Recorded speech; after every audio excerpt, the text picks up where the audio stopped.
They demanded I move to the basement of the house my parents bled for, assuming I was a tired old woman. What they didn't know was that before I was mom, I was the senior auditor who knew exactly how to dismantle their $180,000 debt, affair, and con artist scheme. Before continuing, write where you are from or what time it is. I never expected to hear those words from my own son. Mom, we need you to move to the basement.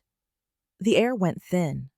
I was sitting at the kitchen table, the morning sun painting streaks across the worn oak, and my heart clenched into a cold knot. They sat across from me, Marcus and his wife, Tiffany. Marcus looked nervous, his hands clasped so tightly his knuckles were white. Tiffany, already 4 months along, was glowing, but her eyes were hard, fixed on me with a calculating pity. It's just temporary, Marcus mumbled, avoiding my gaze. Tiffany cut in, her voice all sweet, practiced reason. The master is perfect for the baby, Dorothy. The attached bathroom, the light. And honestly, the stairs are getting harder for you, right? The basement is finished. You'd have complete privacy down there, like a little apartment. She had perfected the language of theft, shrinking me to make space for them. She was making me sound frail, ancient, unable to care for myself when I walked 3 miles every single morning and climbed the stairs 20 times a day without thinking about it. The house she was trying to exile me from was mine, completely, utterly legally mine. My parents bought it in the 1965 when the neighborhood fought them for it. This house, now worth $4 to $150,000, which I knew was now closer to $600,000 to $700,000, was a legacy born of bricks and defiance, and she thought she could just redistribute it. I remembered the day they moved in. 2 years ago, Marcus called, his voice tight with stress. Mom, I lost my job. I hadn't hesitated. This is your home. I gave them Marcus's old room, the largest spare room with the best light. I cooked his favorite meal that first night, pot roast, collard greens, cornbread. I wanted them to feel safe. Marcus got a new job, a better one. Project manager, $95,000 salary. I expected them to leave. 6 months became a year, and a year became 18 months. They settled in deeper and deeper, and Tiffany's polite mask slipped away.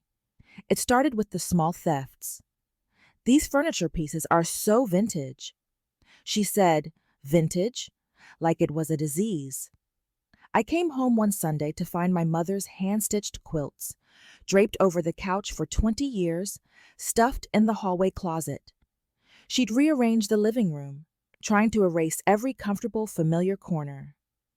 I hope you don't mind, Tiffany said with her bright, empty smile.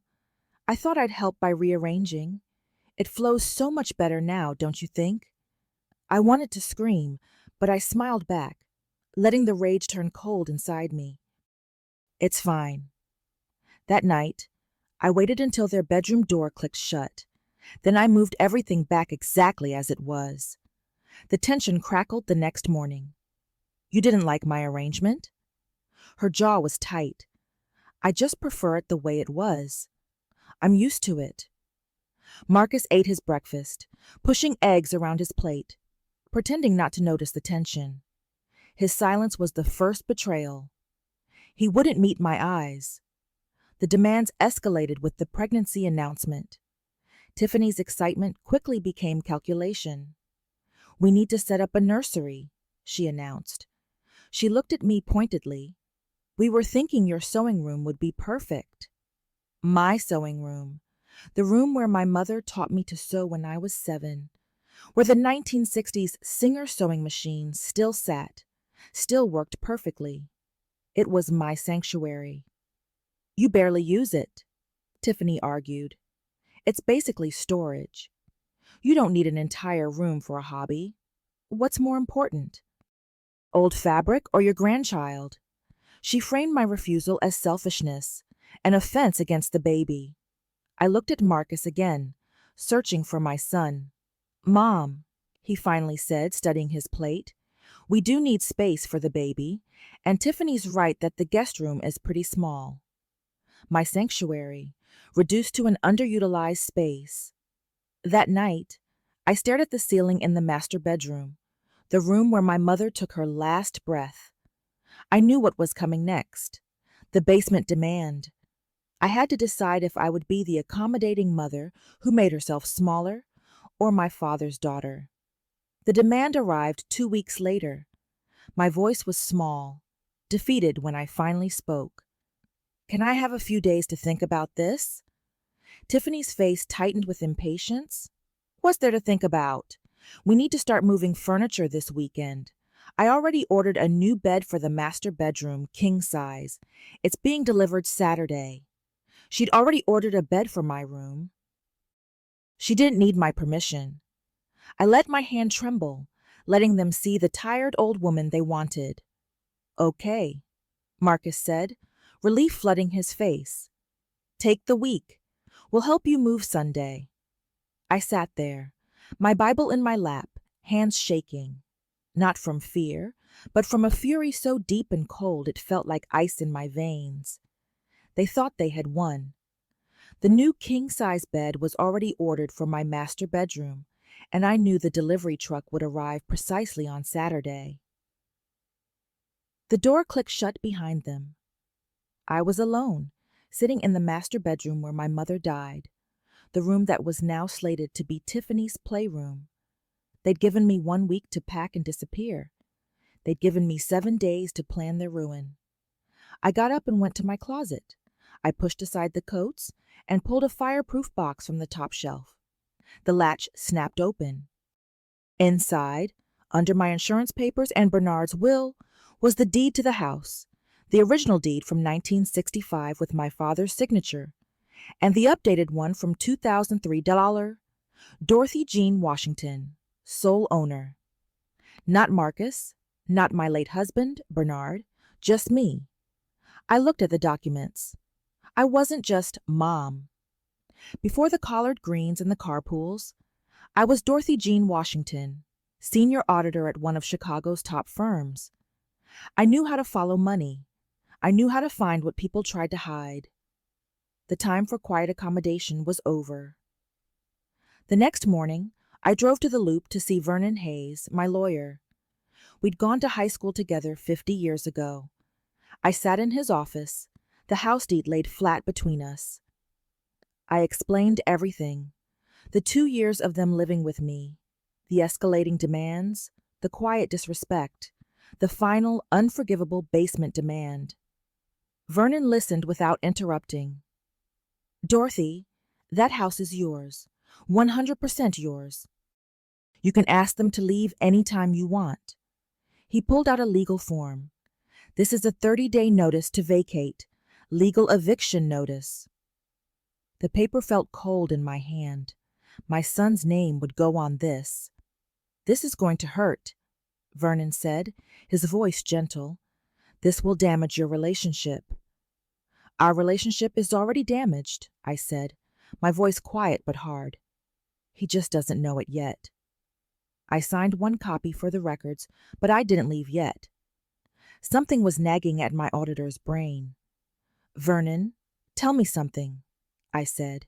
If Marcus has been making $95,000 a year for over a year now, and Tiffany makes good money too, why haven't they moved out? Why are they so desperate to take over my house? Vernon raised an eyebrow. That is a good question. Have you checked if they're having financial problems? How would I check that? I asked. He smiled, a flash of the high school boy I remembered. You used to be an auditor, Dorothy, one of the best in the city. I think you know exactly how. I left with the eviction notice tucked in my bag, knowing what I had to do next. My hands gripped the steering wheel, and my promise burned hotter than the fear of crossing the line. That evening, I waited for the sound of Tiffany's car pulling out. They had a doctor's appointment. The front door clicked shut. Silence. My heart pounded against my ribs. I felt like a criminal, a trespasser in my own house. but I pushed past the guilt. They want me in the basement of my own house, I reminded myself. I have a right to understand why. I went straight to their room. I was looking for the paper trail. The obvious places yielded nothing but expensive shoes and designer labels. Then the nightstand. In Tiffany's drawer, under a stack of glossy magazines, I found it. A thin manila folder. I sat on their king-sized, unearned bed and pulled out the contents. Credit card statements. My auditor's training took over. I was a machine, cataloging the numbers, following the flow of money. Nordstrom, $3,400. Restoration Hardware, Tiffany and Comarn, $6,800. Whole Foods, $898 for 1 month.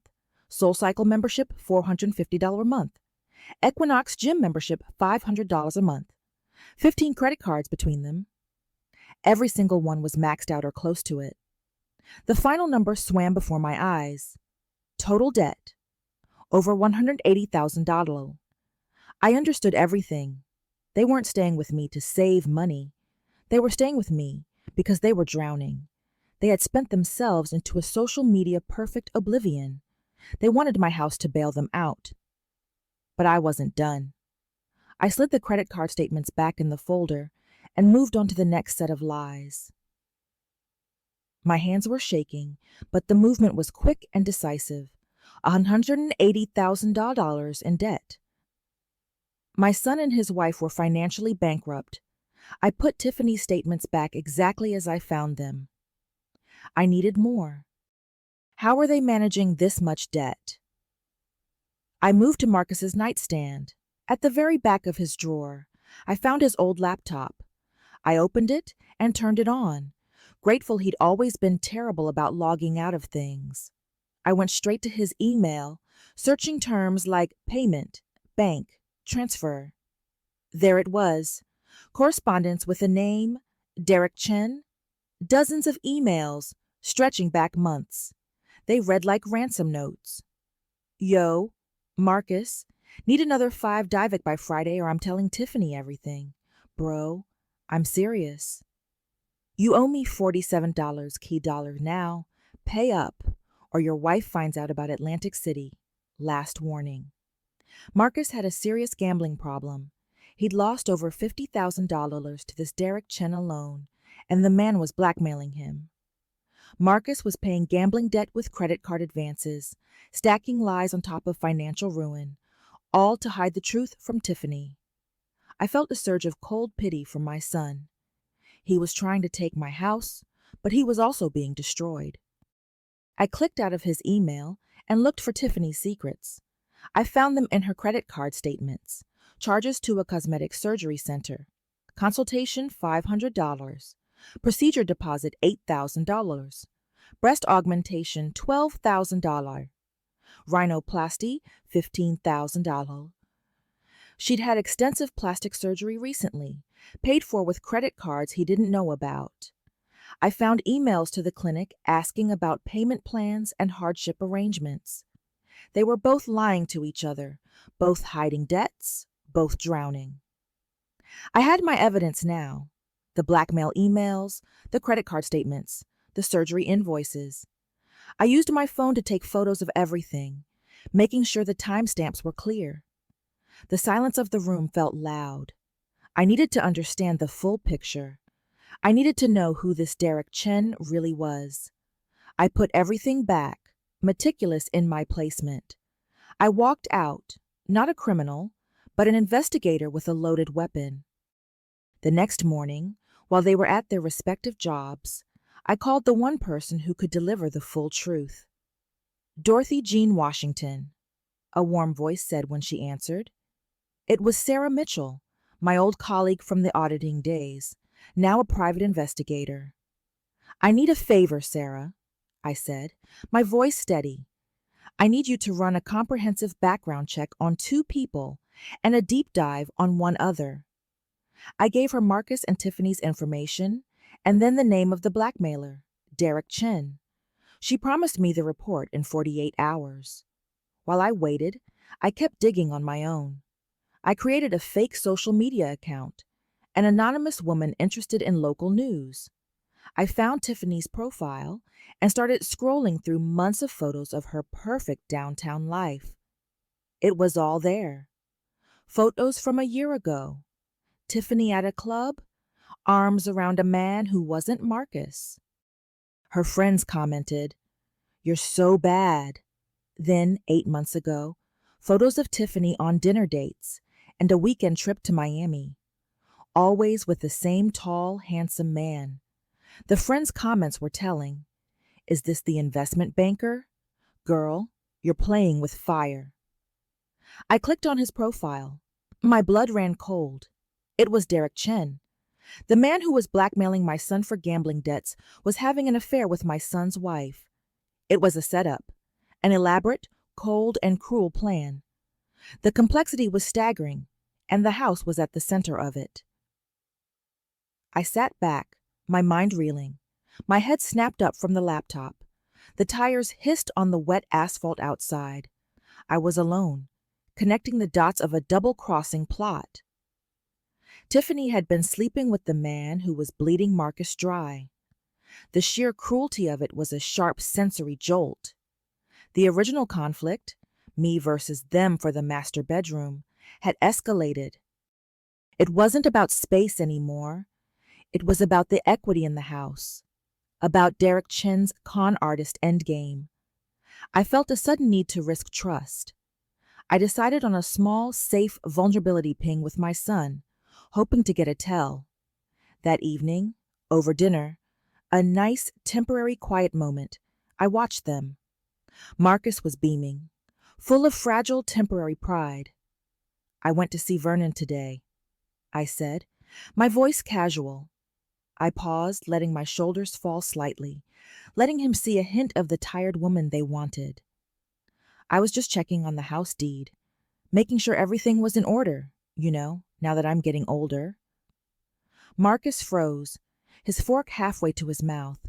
"The deed? Why?" "Just being prudent," I said. It felt right to make sure the legalities were solid, especially with the house being worth so much now. Tiffany's reaction was instant. Her jaw locked. "Of course, Dorothy. That's very smart. Did you update anything?" "Only to confirm my sole ownership," I said. 100%. Just me. The confrontation was short, 3 exchanges, but control had flipped. I had asserted legal leverage, and the consequence was immediate. Their forced smiles cracked. Just then, the mail chute clanged. I opened the door and found a thin, heavy stock envelope. It wasn't a bank statement. It was a formal notice from the HOA, the Homeowners Association. The subject line was a clean, bureaucratic punch. Notice of property discrepancy. Exterior maintenance. The notice complained about the paint on my shutters and threatened a fine of $150 per day if not remedied within 10 days. This was the first hint of the social threat. Tiffany's mother, Patricia, had already wrinkled her nose at my dated house. Now the community was echoing her judgment. The antagonist pressure was starting to come from the outside, fueled by their desire to update the house. I made a decision. I dropped the notice into the recycling bin. I'm fighting a con artist and a gambling addiction. I don't have time for paint. The financial threat was escalating faster than the social one. The 48-hour clock was running low. I was waiting for Sarah's call when Tiffany's mother, Patricia, showed up unannounced. Patricia was everything I expected, sharp-featured, in designer clothes, with a massive handbag. She looked around my house like she was touring a museum of poverty. "So this is where you grew up, Marcus," Patricia said, her eyes sweeping the living room. "How quaint." Quaint? The word landed like a slap. Over dinner, Patricia dominated every conversation, bragging about her renovations and her vacation home in Naples. "Tiffany," Patricia said, gesturing vaguely, "you really should convince Dorothy to update this place. These old houses have such good bones. With the right renovations, this could be worth $600, $700,000 easily. But as it is, she wrinkled her nose, it's very dated. I like it the way it is, I said evenly. Patricia looked at me with pity. Of course you do, dear, but you have to think about the future. When you're gone, Marcus will inherit this. Don't you want it to be worth something for him? The audacity. She treated me like I was already dead. Tiffany jumped in, trying to control the damage. It would be smart to do some updates now. Modernize the kitchen, redo the bathrooms. We. The word was an arrow. This is my house, I repeated, slow and deliberate.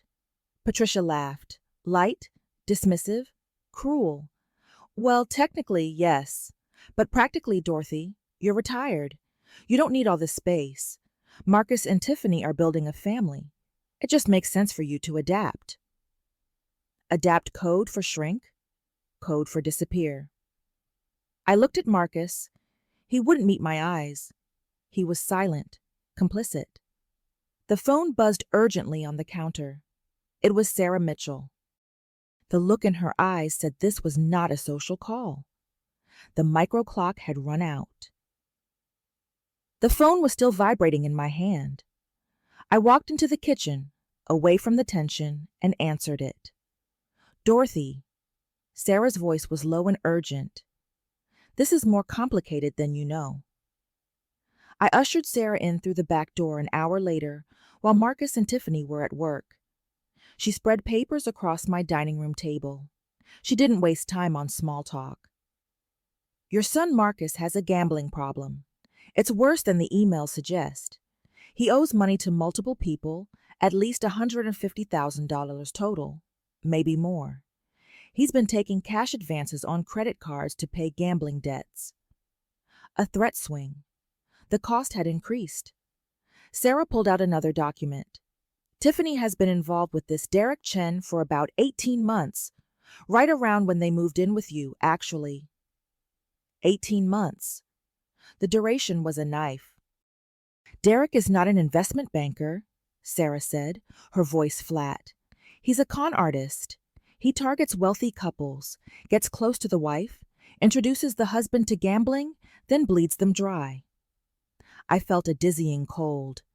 But Marcus and Tiffany aren't wealthy, I said. No, but you are. Or rather, your house is. That's what this is about, Dorothy. The goal was not to live here. The goal was to get control of it so they can take a loan against it or force you to sell it and give Derek Chen the proceeds. The house was the collateral. Does Marcus know about Derek and Tiffany? I asked quietly. I don't think so, Sarah said. Derek keeps them separated intentionally. Marcus thinks Derek is a gambling buddy. Tiffany thinks Derek is her secret boyfriend. Neither knows the other is involved with him. They were both victims, but also active conspirators in a scheme to steal my legacy. And the baby? I asked. I had to know. Sarah's face was grim. She pulled out a final document. Tiffany's medical records, which I obtained through, let's say, questionable means, show that she's actually 5 months pregnant, not 4, like she told you. The pregnancy lie, a cold, hard fact. And the conception date, Sarah tapped the page, corresponds exactly with when she was most frequently seeing Derek. The room spun. You're saying there's a very good chance Derek Chen is the baby's father, not Marcus. The full scope of the plot was a black hole of betrayal. The baby was not just leverage. It was the ultimate, cold-blooded lie. I had reached the top of the escalation ladder. Private betrayal to financial legal fraud, backed by a con artist. The time for investigation was over. It was time for the reckoning. I spent the next 2 days in a cold, calculating rage. I organized all my evidence. The $180,000 credit card debt, the $150,000 gambling debt, the $15,000 surgery bills, the social media photos, and the medical records. I built a case so airtight, so devastating, there would be no escape. Then I made my calls. My lawyer, Vernon. My sister Ruth, who lives 2 hours away. My best friend from church, Sister Marlene. My pastor, Reverend James, and Sarah Mitchell. I needed witnesses. I needed people who knew the truth. I reached for the phone, the final decisive action. I called Vernon Hayes. My voice was absolutely steady. I'm ready. I need you to come to my house Sunday at 2 p.m. Bring the eviction notices. Saturday morning, Tiffany's new king-size bed was delivered. I watched from the kitchen window as the delivery men carried it upstairs to my room, my mother's room. Tiffany directed them, pointing and gesturing like she already owned the place. Because in her mind, she did. That afternoon, I cooked. I cooked like my mother taught me, like my grandmother taught her. I prepared every single one of Marcus's childhood favorites. Fried chicken, crispy and perfect. Macaroni and cheese, creamy and rich. Collard greens with ham hocks. Candied yams with marshmallows. Cornbread with honey butter. Peach cobbler with vanilla ice cream. I cooked with love and with rage, with memory and with intention. This was going to be the last meal I cooked for my son in this house for a very long time. I wanted him to remember it. I wanted the taste to haunt him. Sunday morning, I went to church. I prayed not for revenge. Revenge belongs to God, but for strength, for clarity, for the courage to do what needed to be done. By 1:30 p.m., my witnesses began arriving. Ruth, my sister, came first and hugged me hard. I'm here. Dot. Whatever you need. Reverend James arrived at 1:45. Sister Marlene right after. Vernon Hayes pulled up at 1:55 with his briefcase. Sarah Mitchell was last, arriving exactly at 2 p.m. I gathered them in the kitchen, away from Marcus and Tiffany, who were in the living room, confused by the sudden gathering. I'm about to destroy my son's marriage, I told them quietly. I'm about to reveal things that will shatter him. I need you all here because I need witnesses. I need people who know the truth. And I need support because this is going to be the hardest thing I've ever done. I showed them the evidence, not all of it, but enough. Their eyes widened. Ruth gasped. Reverend James closed his eyes and murmured a prayer. Sister Marlene squeezed my hand. Are you sure about this? Ruth asked. There's no going back. I'm sure, I said. I've never been more sure of anything. At 2:15, I called Marcus and Tiffany to the dining room. We're having a family meeting. Everyone, please sit. They entered the dining room, confusion hardening into suspicion on Tiffany's face. The table was set beautifully with my mother's good china, her crystal glasses, her silver flatware. Everything precious, everything meaningful. The feast was laid out like a Last Supper. Mom, what's all this? What's going on? Marcus asked.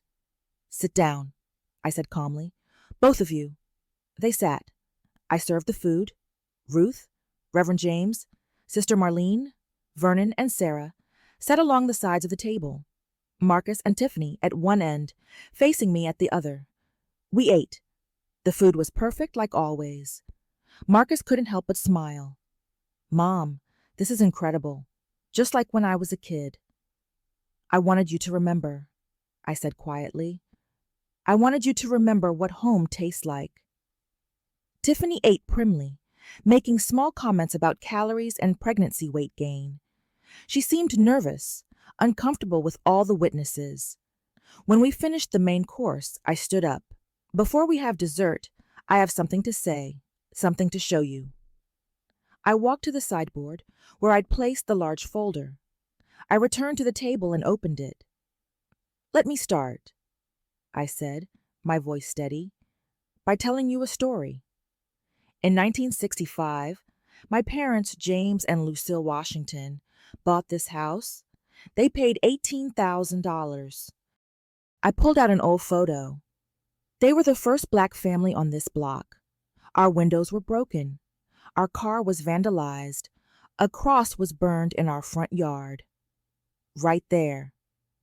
I pointed toward the front lawn. My father stood on that porch with a shotgun and told them he wasn't leaving. He told them they'd have to kill him to get him out. Because this house represented dignity. It represented the right to exist. I pulled out the next document, the original deed. My mother died in the master bedroom. The bedroom you want to take from me, Tiffany. Her last words to me were, "Don't ever sell this house. Don't ever let it go." I promised her I wouldn't. I placed the current deed on the table in front of Marcus. My name went on this deed, Dorothy Jean Washington. Not you, Marcus. Not my late husband, Bernard. Just me. I own this house 100%, solely, completely. It is mine. This house is worth $4 to $150,000 now, maybe more. I throw developers' offers away because this house is not for sale. This house is my legacy, not you, Marcus. Just me. I looked directly at Tiffany. You are a guest in my house. You have been a guest for 2 years. I welcomed you. I fed you. I gave you space. And in return, you have treated me with disrespect. You have tried to erase me from my own life. I turned to Marcus. And you let her. You sat there and let your wife treat your mother like an inconvenience, like someone to be managed and moved and controlled. You forgot what this house represents. Marcus's eyes were filling with tears. Now, I said, reaching back into the folder, let me show you what I found. I pulled out the first set of documents, the credit card statements. You have $180,000 in credit card debt, both of you combined. You're drowning in debt from trying to live a lifestyle you can't afford. Tiffany gasped. Marcus's face went white. But that's not the worst of it. I pulled out Marcus's emails. Marcus, you have a gambling problem. You've lost over $150,000. You've been hiding it from your wife. Mom, how did you... Marcus started. And you? I turned to Tiffany. You've had extensive plastic surgery that you hid from Marcus. $15,000 worth of procedures you couldn't afford, paid for with credit cards he doesn't know about. Tiffany's hand flew to her face, instinctively touching her surgically altered nose. But wait, I said, my voice getting colder. It gets so much worse. I pulled out the social media photos. Tiffany, you've been having an affair for 18 months with a man named Derek Chen. Marcus's head snapped toward Tiffany. What? And Marcus, I continued, the man who's been blackmailing you for your gambling debts, the man threatening to tell Tiffany everything. I placed Derek's photo in front of Marcus. That's Derek Chen, the same man. He's been playing both of you. He got Tiffany to seduce him while introducing you to gambling. He's been systematically destroying your marriage and your finances. And do you want to know why? I pulled out Sarah's investigation report. Because he's a con artist. His specialty is targeting couples who have access to valuable assets. He wanted access to my house.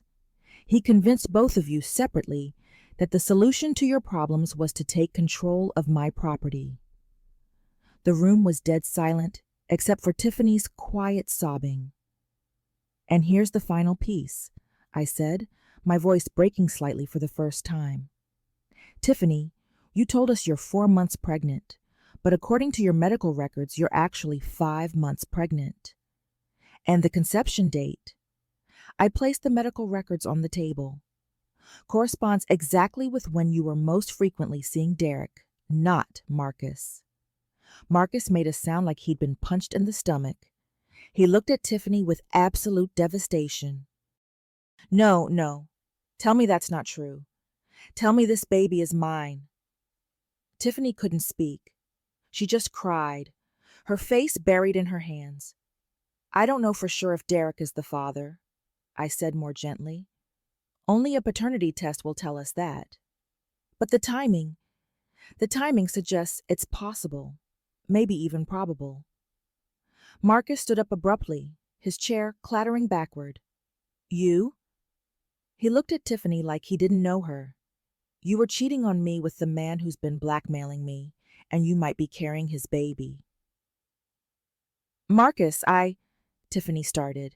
Get out, Marcus said, his voice strangled. Get out of this house right now. Marcus, please let me explain. Get out, he roared. Tiffany fled from the room sobbing. We heard her run up the stairs, heard her throwing things into bags, heard her desperate, broken crying. Marcus collapsed back into his chair, his head in his hands. Mom, I'm so sorry. I'm so sorry. I didn't know. I didn't know any of this. I know you didn't, I said softly. But you knew? He looked up at me with red, swollen eyes. You knew all this before tonight. Why didn't you tell me? Why did you do it like this? I sat down next to him. Because you wouldn't have believed me if I'd come to you privately and said your wife is cheating on you. You would have defended her. You would have thought I was being jealous, controlling. I needed you to see the evidence. I needed witnesses. I needed it to be undeniable. Vernon cleared his throat. Dorothy, should I? I nodded. He pulled out the 30-day notice to vacate and placed it on the table. This is a 30-day notice to vacate, Vernon said formally. Marcus, Tiffany, you have 30 days from today to find a new place to live and move out of this house. Marcus didn't protest. He just nodded numbly. I understand. We'll be out. Tiffany needs to leave. Marcus, you can stay if you want. This is still your childhood home. You're still my son. I can't, Marcus said, his voice hollow. I can't stay here after this. I need to figure out my life. I need to deal with all this debt, this mess. I need to figure out if I'm going to be a father or if I've been raising another man's child. Tiffany moved out that night. She called her mother Patricia, who came to pick her up. I watched from the window as Patricia loaded suitcases into her Mercedes, her face tight with rage and humiliation. Marcus stayed in his room for 3 days. He barely ate. I left food outside his door like he was a teenager again. On the 4th day, he finally came downstairs. He looked terrible, unshaven, hollow-eyed, broken. Mom, he said quietly, can we talk? We sat at the kitchen table. I need to tell you something, he said. I need to confess something. The gambling. It started before Derek. He didn't introduce me to it. I was already doing it.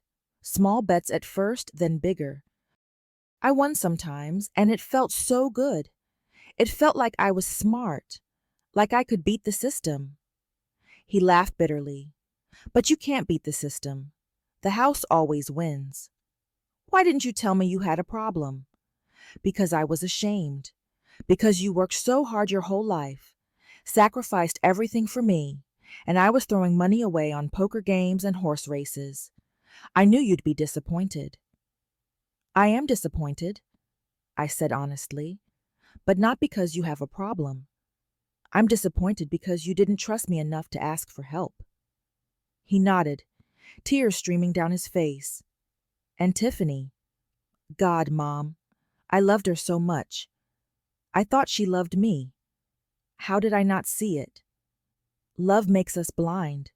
Sometimes we see what we want to see. Marcus started putting his life back together. He went to his first Gamblers Anonymous meeting. He met with a debt counselor, and he filed for divorce. I can't stay with her after this, he told me.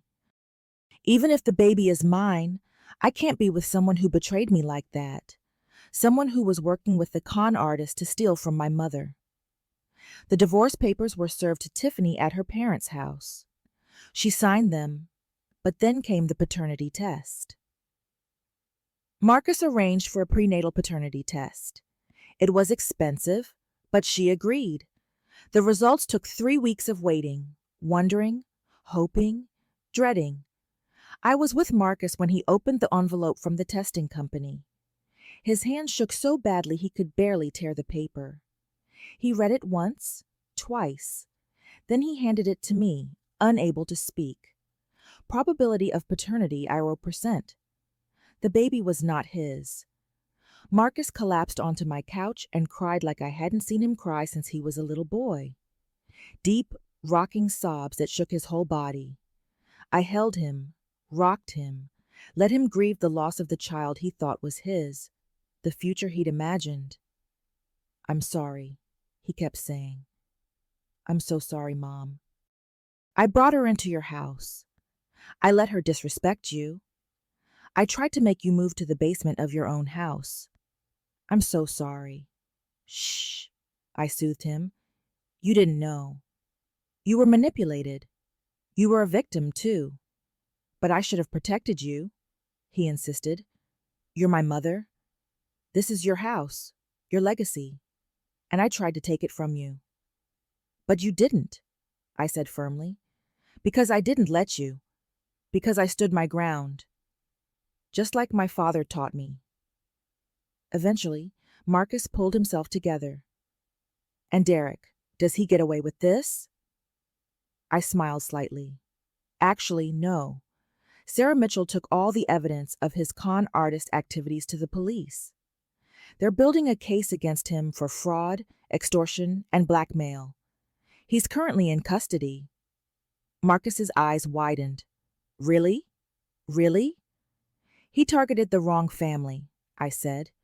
"He thought we were easy. An old woman, a man with a gambling problem, a pregnant wife. But he underestimated us. He underestimated you. Mom, you're incredible. You're the strongest person I know."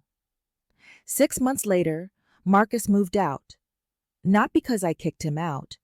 I told him he could stay as long as he needed. He left because he needed to prove to himself that he could stand on his own.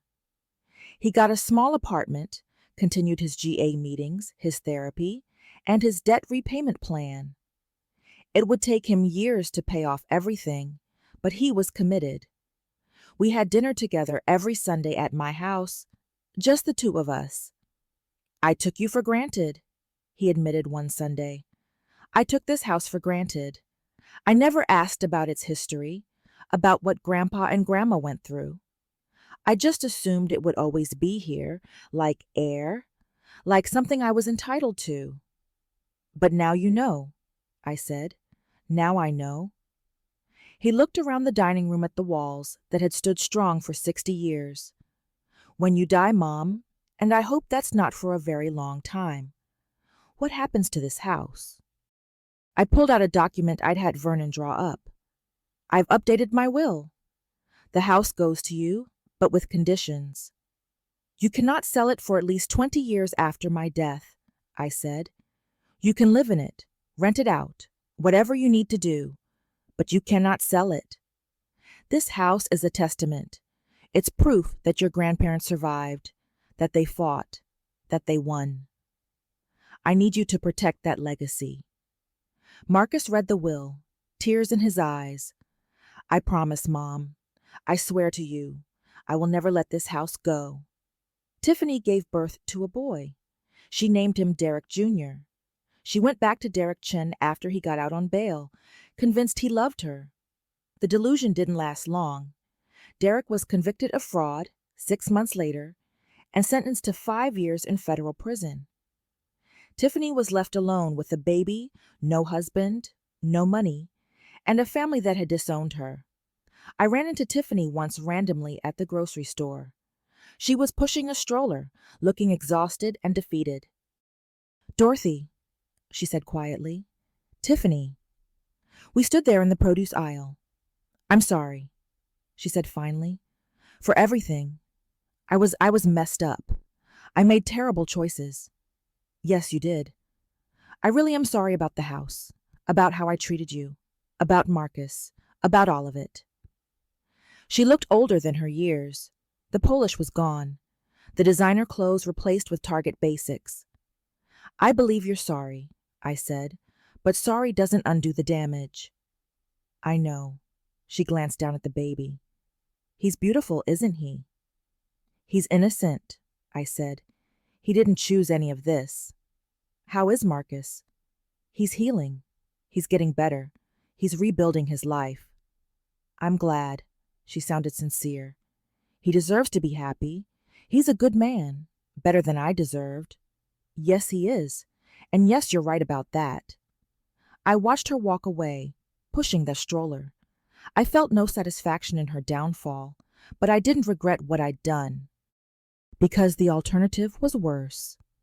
Living in my own basement, watching them take over my mother's house, being erased from my own life. I am 68 years old. I live alone in my house, the house my parents fought for. Every morning I wake up in my master bedroom.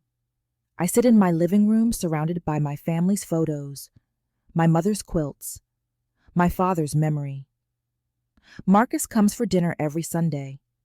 He started seeing someone new, a teacher named Angela, who seems kind and genuine. Angela asks questions about the house. She wants to hear the stories about 1965, about the cross burning, about my father's shotgun. This house is incredible, Angela said. The history, the strength it represents. You must be so proud. I am, I told her, and Marcus will protect this legacy when I'm gone. Won't you, baby? I will, Mom, Marcus promised. I swear I will. I don't regret exposing the truth. I didn't destroy his marriage. Tiffany and Derek Chen destroyed his marriage. I just revealed the destruction that was already there. Marcus learned that respect isn't negotiable, that family isn't about convenience, that you don't exile your mother to the basement of the house her parents bled for. I did what my father would have done. I stood my ground. I defended my territory. I refused to be moved. This house is a declaration. It says we were here, we survived, we fought, we won, we mattered, we belonged, and no one gets to take that away from me. I didn't move to the basement. I stood my ground, and I would do it again. If this story resonated with you, leave a like and consider subscribing. You can also drop any comment below, even just one word. Maybe tell me where you're watching from, or what time it is right now. Sometimes one word is enough to say you were here.